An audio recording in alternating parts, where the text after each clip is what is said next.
Bull trackers दोस्तों, हमने April first week के अपने वीडियो में मार्केट के बारे में बात किया था और आपके साथ अपने व्यूज को शेयर किया था।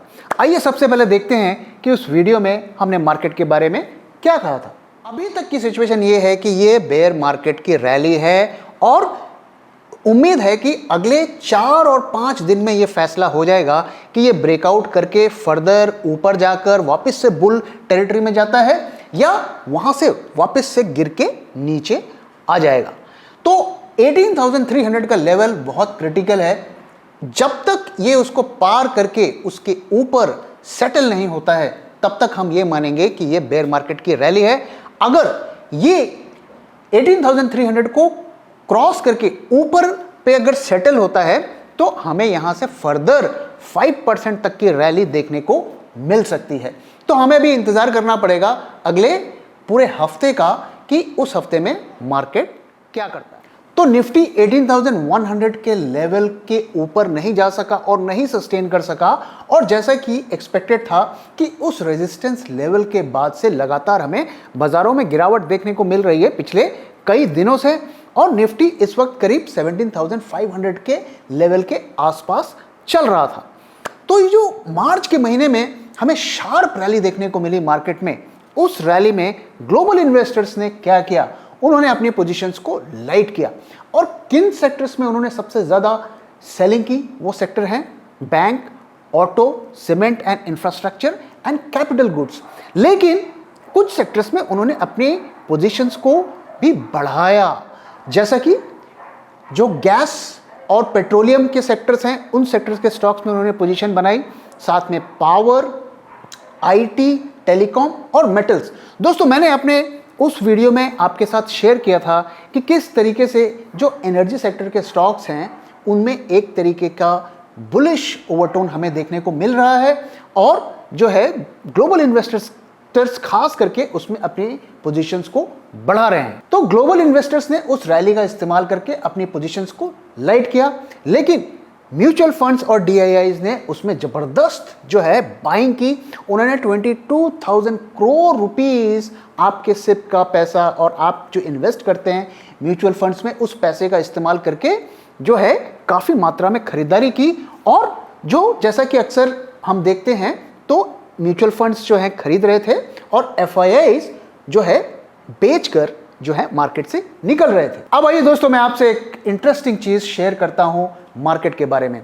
तो बैंक ऑफ अमेरिका का कहना है कि ये जो जनवरी फरवरी में हमें करीब 2500-2600 पॉइंट्स की निफ्टी में फॉल देखने को मिला था, जिस वक्त निफ्टी करीब 15,500 के लेवल के आसपास तक पहुंच गया था, उनका कहना है कि वो जो फॉल था वो सिर्फ एक एपेटाइजर है और मेन कोर्स आना बाकी है। यानी कि वो कह रहे हैं कि वो फॉल तो सिर्फ एक छोटा मोटा ट्रेलर था, असली पिक्चर अभी आनी बाकी है। और वो कह रहे हैं कि वो इस वक्त सेल ऑन रैली मोड में चल रहे हैं, यानी कि जब जब वो मार्केट में उन्हें रैली मिल रही है वो अपनी पोजीशंस को एग्जिट कर रहे हैं।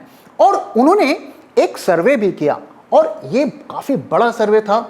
इसमें करीब 330 इकोनॉमिस्ट और ब्रोकर्स और ग्लोबल इन्वेस्टर्स शामिल थे और अगर उनका टोटल कितना पैसा वो मैनेज करते हैं उनको जोड़ा जाए तो वो करीब 950 बिलियन यूएस डॉलर्स बनता है। तो ये काफ़ी जो है वर्ल्ड के टॉप जो इन्वेस्टर्स हैं उनका व्यूज़ लेने की कोशिश थी। और उस सर्वे की फाइंडिंग्स क्या है वो मैं आपके साथ शेयर करता हूँ। पहला ये कि जो ग्लोबल ग्रोथ ऑप्टिमिज्म है वो ऑल टाइम लो लेवल पर इस वक्त चल रहा है। दूसरा ये फियर ऑफ रिसेशन, और 71% लोगों ने सर्वे में ये बोला कि वो ये मानते हैं कि इकोनॉमी की सिचुएशन आने वाले टाइम में खराब होगी। और तीसरा रिस्क, मॉनेटरी रिस्क जो है वो ऑल टाइम हाई लेवल पर इस वक्त चल रहा है। तो मॉनेटरी रिस्क का क्या मतलब है? मॉनेटरी रिस्क का मतलब है कि जो कंट्रीज डिफॉल्ट कर सकती हैं, अपना कर्जा जो उन्होंने बाहर से कर्जा लिया है जो या इंटरनली कर्जा लिया है उसको डिफॉल्ट कर सकती हैं, इसके रिस्क बढ़ सकते हैं आने वाले टाइम में। तो अगर आप देखिए तो वो ऑलरेडी हो रहा है। इस वक्त आप देखिए कई सारी कंट्रीज ऐसी हैं जिनमें जो है ओवरऑल उनकी मॉनेटरी रिस्क जो है काफ़ी हाई लेवल पर चल रहे हैं और कई कंट्रीज ने तो डिफॉल्ट कर दिया है। जैसे श्रीलंका, उन्होंने कह दिया है कि हम अपना कर्जा पे नहीं कर पाएंगे। और अगर आप देखिए तो बहुत सारी दुनिया में कंट्रीज़ हैं जो इस तरीके की प्रॉब्लम्स को फेस कर रही हैं। उसमें से कुछ कंट्रीज़ का नाम मैं आपके साथ शेयर करता हूं। श्रीलंका के बारे में आप जानते हैं, Pakistan, Nepal, Egypt, Turkey, Lebanon, ये सारी कंट्रीज इस वक्त जो है इकोनॉमिक प्रॉब्लम्स को फेस कर रही हैं और अच्छी खासी प्रॉब्लम्स का सामना कर रही हैं। और श्रीलंका की सिचुएशन तो बिल्कुल आउट ऑफ कंट्रोल हो गई है। दोस्तों 2-3 साल पहले तक वहां की जनता को सब्ज-बाग दिखाए जा रहे थे और तरह तरह के प्रोपेगेंडा का इस्तेमाल करके जो है वहां पर राजनीति चल रही थी और एक इंटरनल कॉन्फ्लिक्ट की सिचुएशन भी वहां पर काफी ज्यादा स्ट्रांगली डेवलप हो रही थी और उसका फल अब हमें वहां पर देखने को मिल रहा है। तो दोस्तों इतिहास गवाह है कि जब जब जिस कंट्री में इस तरीके के कॉन्फ्लिक्ट पैदा हुए हैं, इस तरीके की इंटरनल वायलेंस की सिचुएशन पैदा हुई है, उस देश की इकोनॉमी जो है गर्त में गई है। तो प्रोग्रेस के लिए जो है पीस बहुत जरूरी होता है। तो बांग्लादेश को छोड़ के ज्यादातर हमारे नेबर्स की हालत जो है खराब है। तो आइए दोस्तों अब हम एक छोटा सा कंपैरिजन करते हैं और देखते हैं कि श्रीलंका और पाकिस्तान के अगेंस्ट में हमारा देश कहां खड़ा है। तो एक जो पैरामीटर होता है डेट टू जीडीपी रेशियो, यानी कि आपका जितना बड़ा जीडीपी है उसके प्रोपोर्शन में आपका कर्जा कितना है। तो अगर हम इंडिया की बात करें तो ये करीब 76-75% के आसपास बनता है, यानी कि हमारे जीडीपी का साइज का 75% हमारा इंटरनल और एक्सटर्नल कर्जा है। वहीं अगर हम पाकिस्तान और श्रीलंका की बात करें तो वो उनका हमसे 10-12% ज़्यादा है, 85-86% के रेंज पे रहता है। तो डेफिनेटली हमारी सिचुएशन उनसे बेटर है, लेकिन बहुत ज़्यादा बेटर भी नहीं है। अब आइए दोस्तों एक और पैरामीटर पर हम कंपैरिजन करते हैं और वो है कि हम अपने नेशनल इनकम का कितना परसेंट डेट सर्विसिंग में पे करते हैं, यानी कि जो हमने कर्जा लिया है इंटरनली और एक्सटर्नली उसका जो सूद बनता है वो हम कितना सूद पे करते हैं। तो हम इंडिया जो है 1.8% ऑफ नेशनल इनकम जो है डेट सर्विसिंग में पे करता है।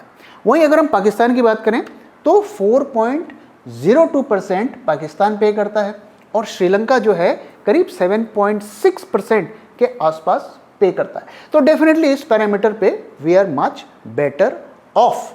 लेकिन एक पैरामीटर है जिस पर हम उनसे बहुत बहुत बहुत बेटर सिचुएशन में हैं, वो है फॉरेक्स रिजर्व। तो जब तक हमारे फॉरेक्स रिजर्व स्ट्रांग है हम कभी भी उस सिचुएशन में नहीं जा सकते। लेकिन दोस्तों यहाँ पर एक चीज़ को ध्यान में रखिए कि हमारी करेंसी जो है पिछले कई सालों से लगातार वीक हो रही है और इस वक्त हम 76-7700 के आसपास चल रहे हैं। तो ये हम सबके लिए एक चिंता का विषय है। तो दोस्तों जिस तरीके की सिचुएशन जो है वर्ल्ड वाइड और खास करके हमारे इंडिया में भी बन रही है वो हमें किस डायरेक्शन पे ले जा रहा है। अब देखिए महंगाई, अगर आप देखिए जो पिछले महीने का अगर आप देखिए तो बहुत सी आइटम्स की, बहुत सी सर्विसेज के प्राइजेस बढ़े हैं, सब जगह महंगाई बढ़ी है। तो इस महंगाई का क्या इम्पैक्ट इकोनॉमी पर और मार्केट्स पर पड़ सकता है, उसका जो सबसे जो इम्पॉर्टेंट इफेक्ट पड़ सकता है वो ये है कि राइज ऑफ इंटरेस्ट रेट्स। और दोस्तों ये कोई रॉकेट साइंस नहीं है, इस बारे में हम काफ़ी वीडियोस में बात कर चुके हैं और अब जो है कई इंडिकेटर्स इस डायरेक्शन में पॉइंट कर रहे हैं कि आने वाले कुछ महीनों में इंटरेस्ट रेट्स के इंडिया में भी बढ़ने के चांसेस बहुत ज़्यादा स्ट्रांग हो रहे हैं। दोस्तों फेड ने तो इंटरेस्ट रेट बढ़ा दिया लेकिन हमारे देश में अभी तक नहीं बढ़ाए गए हैं और इंटरेस्ट रेट बढ़ने के हमें इंडिकेशंस ऑलरेडी मिलने शुरू हो गए हैं। अगर आप 10 इयर्स के गवर्नमेंट बॉन्ड का यील्ड देखें तो वो 7.1-7.2% चल रहा है और ये 3 साल के हाईएस्ट लेवल पर है और दुनिया भर के जो गवर्नमेंट बॉन्ड यील्ड्स हैं उनमें बढ़ोतरी हो रही है और वो 3 ईयर, 3 इयर्स, 4 इयर्स के हाईएस्ट लेवल पर चल रहे हैं। और एक इंटरनल सर्वे भी कराया गया, उसमें कई लीडिंग इकोनॉमिस्ट और ब्रोकर्स शामिल रहे और उस सर्वे की फाइंडिंग में भी ये माना गया कि आरबीआई जो है जून से इंटरेस्ट रेट्स को बढ़ाना शुरू करेगा, यानी कि इंटरेस्ट रेट को बढ़ाने का जो साइकिल है वो शुरू हो जाएगा और इस साल जो है 0.5% से 2% तक इंटरेस्ट रेट्स बढ़ सकते हैं, ऐसा उस सर्वे की फाइंडिंग्स हैं। और ऐसा होना लगभग असंभव है कि महंगाई बढ़ते जाए और इंटरेस्ट रेट्स को नहीं बढ़ाया जाए। जैसे जैसे महंगाई जितनी बढ़ेगी इंटरेस्ट रेट को भी उसी प्रोपोर्शन में बढ़ाना पड़ेगा और अगर नहीं बढ़ाया गया तो उसके घातक परिणाम इकोनॉमी में हमें देखने को मिल सकते हैं। और हिस्ट्री में ऐसे कई एग्जाम्पल्स अवेलेबल हैं, आप चाहें तो उन्हें स्टडी कर सकते हैं। तो दोस्तों अभी तक हम एक अच्छे सिचुएशन में हैं, हमारी इकोनॉमी एक अच्छे सिचुएशन में है, ऐसी कोई कंसर्न की या वरी की बात नहीं है। लेकिन दोस्तों हमेशा एक चीज़ को ध्यान में रखिए कि जब सिचुएशन बैड टर्न लेती है तो वो बहुत क्विकली लेती है और हमें संभलने का मौका नहीं देती है, इसलिए हमें हमेशा सावधान रहना चाहिए। तो ऐसी सिचुएशन में हमें क्या करना चाहिए? हमें उन्हीं स्टॉक्स को अपने पोर्टफोलियो में रखना चाहिए जो ये 3-4 पैरामीटर्स को मीट करते हैं। पहला ये कि जिनके कम से कम कर्जे हैं, जिन कंपनी के ऊपर कम से कम कर्जा है, उन्हीं कंपनीज को पोर्टफोलियो में रखना चाहिए। दूसरी चीज ये कि strong and proven business model. ये टाइम वो नहीं है जिसमें आप बहुत ज़्यादा एक्सपेरिमेंट करें, बहुत ज़्यादा रिस्क लें। आपको उन्हीं स्टॉक्स को अपने पोर्टफोलियो में रखना चाहिए जिनका एक प्रूवन बिजनेस मॉडल है। तीसरा ये कि रीजनेबल वैल्यूएशन, यानी कि बहुत ज़्यादा जिनके पी मल्टीपल्स हैं, बहुत ज़्यादा एक्सपेंसिव स्टॉक्स हैं, उनको पोर्टफोलियो में रखने से हमें परहेज करना चाहिए। और चौथी चीज़, हमें उन स्टॉक्स को पोर्टफोलियो में रखना चाहिए जिनका रिस्की एसेट्स में एक्सपोजर कम से कम है।